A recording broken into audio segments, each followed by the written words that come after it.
40 days. The massacre in Newtown, Connecticut happened just 40 days ago. It seems pretty hard to believe given how much we have watched of that heart-wrenching morning and the beginnings, at least, of a community coming together in Connecticut. Now, how much we've talked about guns and gun safety since then and how the national debate on guns has reignited. But today, it is 40 days since Newtown. And yet, as we debate what many would argue is common sense gun safety options, we're reminded not only that not a lot has changed since that tragedy, but that Americans' gun problems may be, in a perverse way, actually getting worse. Sales of guns and ammo still spiking since the massacre, and there is the most tragic development. At least, and I want you to process this number, since we've been talking about Newtown, 1,169 Americans have died because of gun violence. Now, much of that blood here at home. In our region, in fact. In Philadelphia, you have 19 gun deaths since Newtown. New York City, 11. 8 dead in Newark, 2 dead in Jersey City, East Orange, Patterson, not to mention 9 other deaths in each of the cities listed on the screen at the bottom of your graphic right there. And then there's more, like the on-campus shooting that many of you saw near Houston yesterday. It began with an argument between a student and another man. Now, the student, who in Texas has every right to carry a concealed weapon on campus. Why wouldn't he, right? But can't bring it to class. Anyway, he reached for that gun and he shot the other man.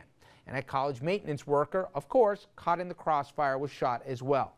Other students diving for cover, and the shooter, took off. But he showed up at the hospital later after accidentally shooting himself in the hip. He's now charged with aggravated assault. The reaction from Texas lawmakers? Well, they drafted a bill that would allow concealed weapons in classrooms. That is the response in 21st century America when there's a shooting. Then you have the 15-year-old who grabbed his father's assault rifle this past Sunday, killed his dad, a pastor who taught him how to shoot, then killed his mom, and then killed his 3 younger siblings. The weapon?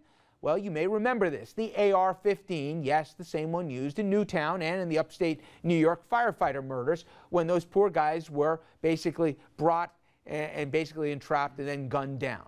Police say the teen in New Mexico, he in fact had even bigger plans. They stopped his van loaded with that AR-15, rifle, 2 shotguns. His plan, well, that would be to drive to a Walmart and kill even more innocent people, then die in a gunfight with police. Again, this from a 15-year-old. The reason for the murders? He was frustrated by mom. And then there's this gem, and it comes from Saturday. Some gun rights advocates decided to declare Saturday Gun Appreciation Day, a national day. They urged like-minded people to go to a gun store, range, or just a gun show with their weapons and a copy of the Constitution.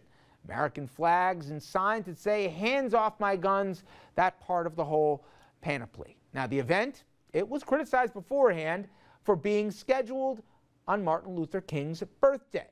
And it was criticized afterwards for this: 5 shooting injuries at 3 different gun shows, all part again of Gun Appreciation Day. All the shootings accidental and not a single arrest made. The organizer of the event responded with this gem: the media is pathetically trying to portray yesterday as a bloody Saturday because of some accidental fire. While we pray for the injured patriot's speedy recovery, it is no different than a car accident at a car show.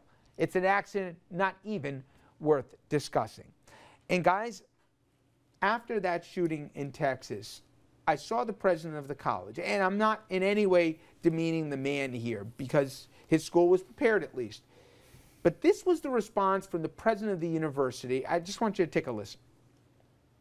We've had 3 training exercises for faculty and staff on what to do in an event like this.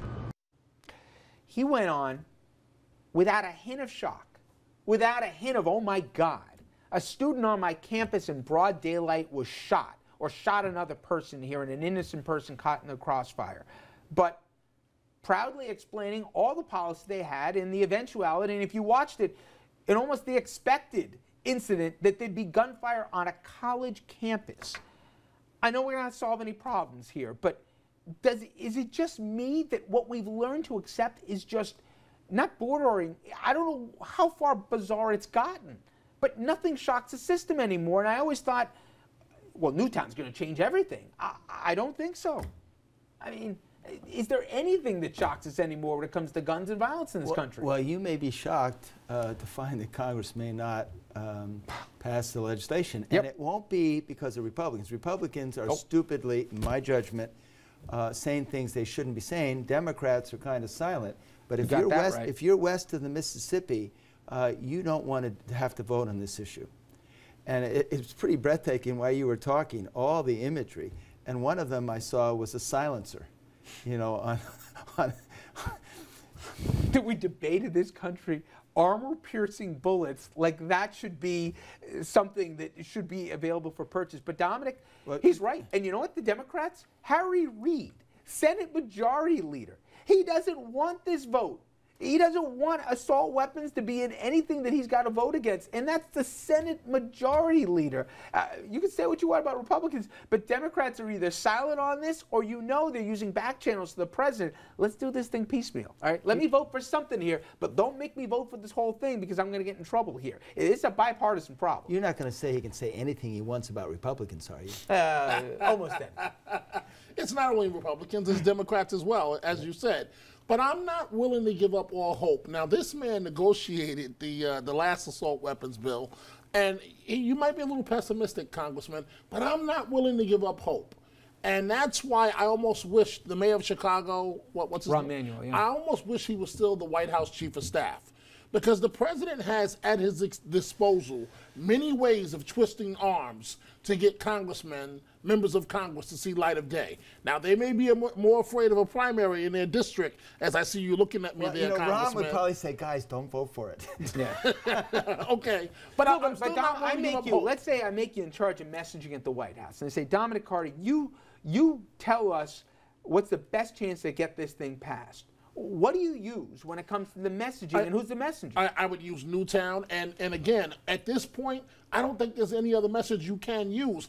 It's backdoor channels to members of Congress to say, listen, either you do this, or you give a carrot. You know, either you do this or that. Please help us with this. We'll give you this committee assignment. We'll give you that, but we need you on this one.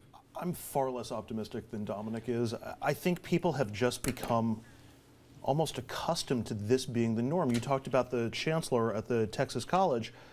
I think any school administrator would have to feel like that and just start preparing for it because it's likely, or it's not likely, but it could happen. I'm not trying to absolutely. beat down on the guy. I'm just saying there was no shock and awe. But I think the American people have come to the conclusion that this is just the way it is. And I mean, there are people, I was watching a tape of Bill Maher's show from Friday. He's a gun owner. He's as liberal as they come. He's a gun owner because he's afraid so many other people have guns, and in reaction, he feels like he has to have one.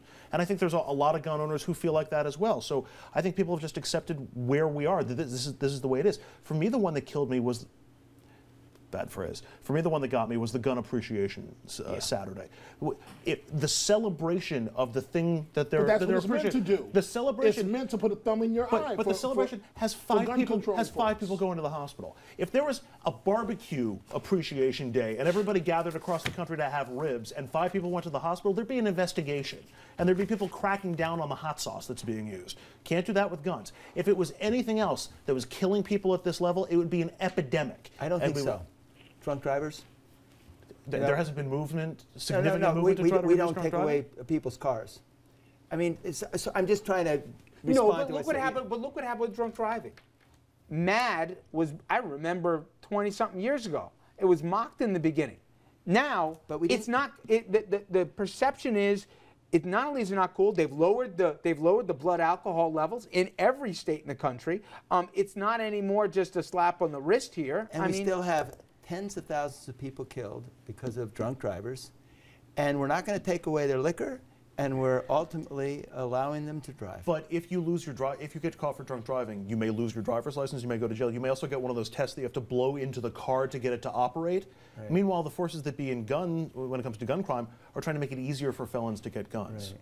It's like after, you're right. You know, I'm just struck that after everything that happens, there was a lawmaker today who proposed we need to be able, as a general public, to get any militarized weapon that is used by our military into the hands of the public to protect us from our own military, and that was a lawmaker. And so for me, there doesn't seem to be any moment where you jump the shark anymore, and I'm not, by the way, I've stopped being shocked, I guess. Some of the weapons you saw, though, are restricted weapons. You can't have them on the street. No, some of those that were on there. All right.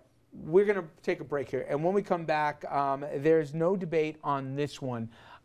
Military suicides. In 2012, more troops took their own lives than died in combat. And forget what the folks at this table think. When we come back, we bring in a veteran who's going to tell us about the challenges of readjusting to civilian life when we come back. Stay with us.